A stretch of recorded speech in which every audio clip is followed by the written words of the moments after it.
एक भोंदू रहता था, पर वो इतना सीधा था कि सब प्यार से उसको भोंदू ही बुलाते थे। गायों की सेवा करता था और जिस आश्रम में रहता था वहां के गुरुदेव शाम को प्रवचन करते थे तो सबसे पीछे बैठ के सुनता था। भोंदू को लगता था गुरुजी जो बोल रहे हैं ये बिल्कुल सत्य है, इसमें कोई झूठ नहीं है। एक दिन गुरुजी प्रवचन करते हुए बोले, यमुना के पल्ली पार भांडीर वन में ठाकुर जी गैया चराने आए। भांडीर वन का नाम सुनते भोंदू कान खड़े हो गए। बोले भांडीर वन तो मैं जाता हूं गैया लेके, मुझे तो कभी मिले नहीं वहां पर।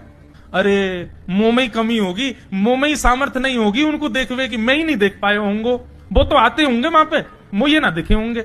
भोंदू ने पहली बार जिज्ञासा करी, गुरुदेव ठाकुर जी दिखते कैसे हैं? तो गुरुदेव भी हंस गया, अच्छा भोंदू पूछ रहा है, बैठ जाओ बताते हैं। मोर मुकुट पहनते हैं ठाकुर जी, और बोले 2 कान हैं लेकिन कुंडल एक ही पहनते हैं। ठाकुर जी ऐसे पुष्प तोड़ के कान के ऊपर लगा लेते हैं, दोनों कानों में एक ही कुंडल को फेर फेर के पहनते। ठाकुर जी पीली पीताम्बरी, ऐसी ठाकुर जी पीली पहनते, पीली पीताम्बरी। माला कैसी पहनते हैं? ठाकुर जी ऐसी पहनते हैं पूरी पैरों तक जाए। ये देखो गुरु जी कह रहे हैं तो निश्चित है भंडीर वन में आते हैं ठाकुर जी।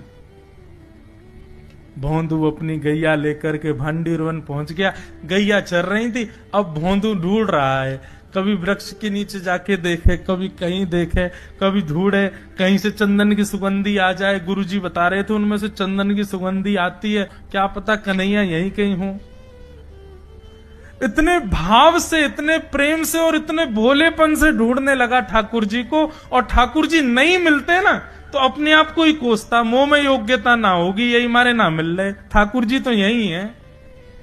गुरु जी की बात गलत नहीं है, ठाकुर जी तो यही है।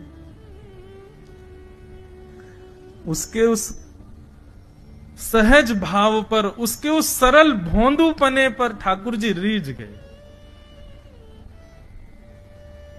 और इतने में ही भोंदू हताश निराश उदास बैठा था, खुद को कोस रहा था, मुंह में योग्यता ना है, मुंह ठाकुर जी मिलना है रहे।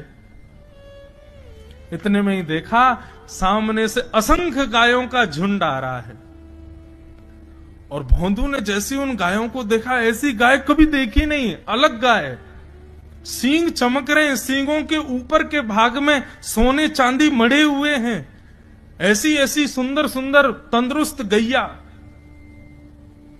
तभी देख रहा है भोंदू, पीताम्बरी पहनी है, गले में वैजंती माला धारण की है, सिर पर पाग पहनी है, एक कान में कुंडल है, मंद मंद मुस्कुरा करके दतुइयां दिखा रहे हैं, कटाक्ष नेत्रों से कभी इधर देख रहे हैं कभी उधर देख रहे हैं, अपनी वेणु को कमर में कस करके गैयाओं के गले में गलवैयां डाल करके श्याम सुंदर भोंदू की तरफ चलते भय आ रहे हैं। ये दृश्य देख करके हाथ पांव कांपने लगे भोंदू के। उसको लगा मेरे पास तो आएंगे ही नहीं है, वहीं से मुड़ जाएंगे, अब मैं उनके पास जाके उनको असहज नहीं करूंगा, यहीं से देख लूं, यहीं से प्रणाम कर लूं। लेकिन जैसे जैसे प्रणाम करके ऊपर देखता, ठाकुर जी और पास आ रहे हैं, और पास आ रहे हैं, और पास आ रहे हैं। जैसे ही ठाकुर जी आकर के बैठे, भोंदू के पास शब्द नहीं है, हाथ पैर कंपित हो रहे हैं, उसको सूझ ही नहीं रहा करूं क्या मैं, इनके लिए क्या बिछाऊं, कहां बैठाऊं। ठाकुर जी ने अपने आप ही भोंदू के गले में हाथ डाली, अरे तेरा नाम कहा है?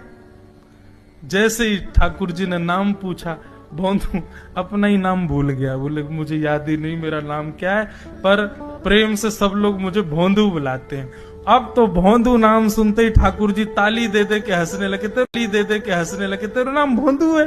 बोले हाँ मेरा नाम भोंदू है। और ठाकुर जी आपको अच्छा लगो? बोले हाँ बहुत अच्छा लगो। आपको नाम कहा है? ठाकुर जी बोले तुम वो ना जाने? बोले जानू तो ना हूं, लेकिन गुरु जी ने जैसो रूप बताया वैसो ये आपको, तो आप कहीं नंद नंदन तो नहीं हो? ठाकुर जी बोले हाँ मैं नंद नंदन नहीं हूं, यशोदा जी को लाला, नंद जी को लाला। भोंदू बोलो जय हो भगवान, आज आपके दर्शन है गए। गुरु जी और सब बालकन को तो आप शायद रोज ही मिलते होंगे, लेकिन मैं ही अभागो, मुंह को आप आज ही मिले हो। ठाकुर जी बोले अब चल बात मत बनावे, जल्दी कछु खवा, मुंह को भूख लग रही है। भोंदू एक कपड़े में रोटी बांध के उसमें मिर्च और गुड़ रख करके लेके गया। 2 रोटी थी। भोंदू ने जैसे खोली, एक रोटी ठाकुर जी के सामने धर दी, एक अपने पास रख ली, बोले मैं भी तो खाऊंगा।